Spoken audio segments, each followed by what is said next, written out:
To give you guys a different look today on Sam Vaughn Sports. I give you a look of Las Vegas. It's Friday Sports. Friday Sports and Friday Sports Mental Health Day. Losing somebody to suicide is probably the hardest thing you would have to deal with if someone is a close friend, or I would have to deal with. I don't know anyone who has killed themselves that is close to me during my life, but during a family member who did when he was, that killed him when he was young. A friend attempted suicide but did not go through. I understand why you would do that. Facing these in the past years of my life becoming more prevalent and sometimes less prevalent. The time I got the most prevalent was in 2022 and 2015. One was from medicine, and one was from medicine's not being present, working. In 2016, I don't really think I knew what was going on. But also in 2015, I started feeling psychotic feelings, and the medicine Paxil made me suicidal. And I don't think, for that period, I didn't know I had psychosis for a long period of time. I got diagnosed with a mental illness when I was 28 probably, but everything hit the fan in 28. What I went through was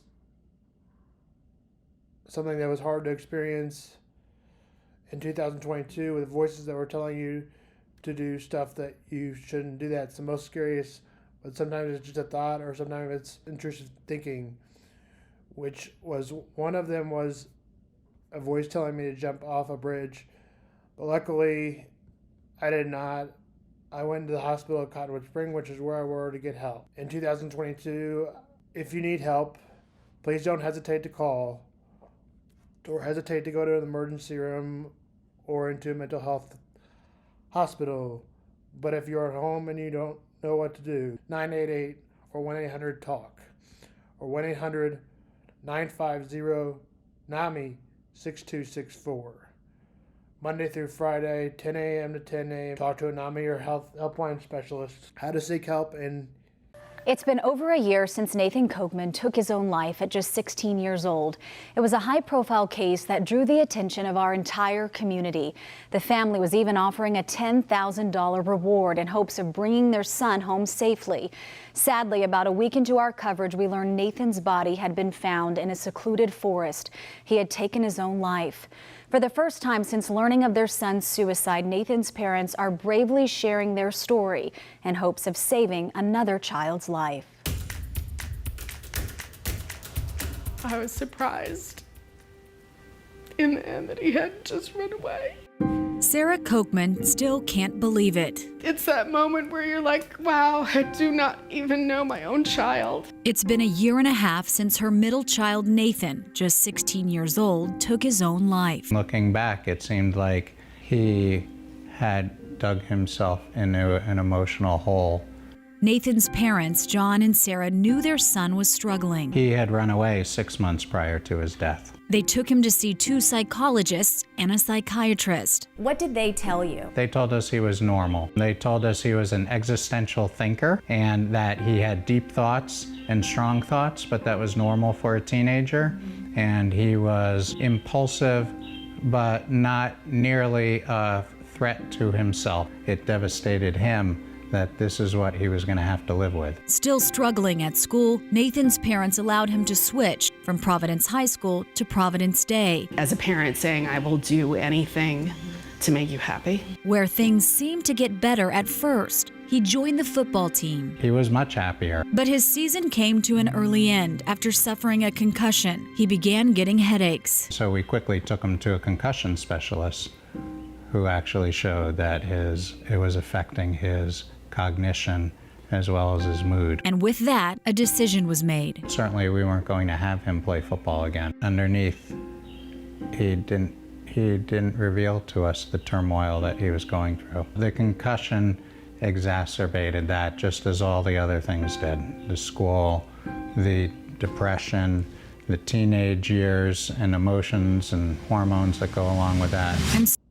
There's a rumor that is considered a new job for Bill Belichick, possibly. It's a football job at North Carolina. I don't see why he would go here, but you never know what that brings or why he would do that.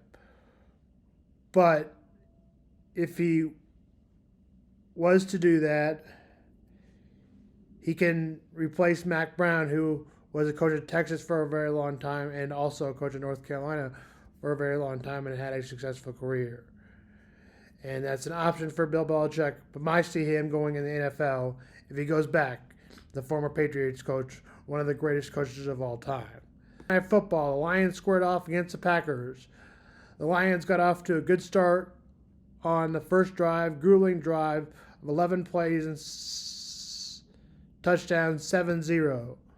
4 punts in a row by both sides, 2 by each team. A fumble by the Packers, and that converted into a field goal. And then the Packers would grab a touchdown to make it 10-7. After it was 10-0, but another touchdown before the half by the Lions made it 17-7. And that was the end of the half. And the Packers kneeled it out to run out the clock. To start the second half, it was a touchdown by the Packers to get them within 3. Then Jared Goff threw in an interception on the next drive, which made the Packers go on an 11-0 run and made the Packers lead 24-21 to grab back the lead. Then 2 points, then a Lions touchdown to score it to make it 24-21 Lions.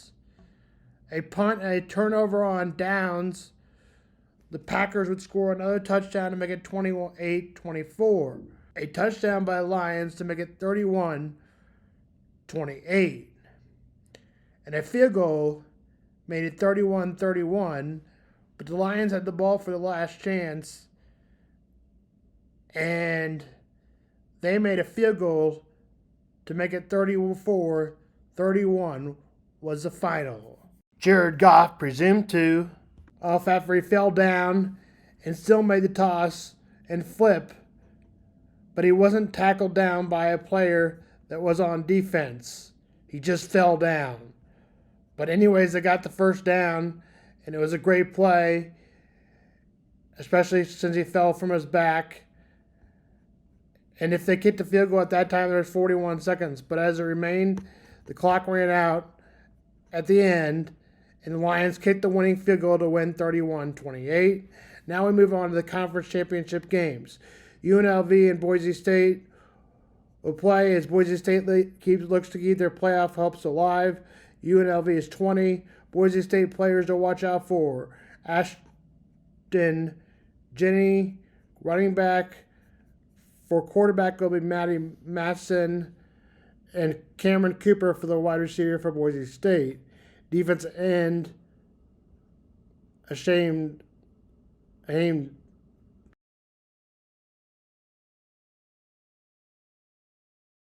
It's Helgi Mack Williams, who leads them rushing in touchdowns with 9 and also threw 17. And as Jaden Thomas in the backfield, he has about 830 yards rushing. Ricky White has over 1,000 for the UNLV. Boise State is favored by 4.5. Boise State won the last matchup by 5. Jackson Liddor is a player to watch out for on UNLV. He has 3.5 sacks and 4 interceptions. Kick for that game is at 7 p.m. Central Time. Boise State is favored by 4. And the other game is Army and Tulane. Army unranked, and Tulane 9-3, and Army 10-1. 5 o'clock ABC. That's Sam Vaughn Sports and Sam Vaughn's Mental Health Day.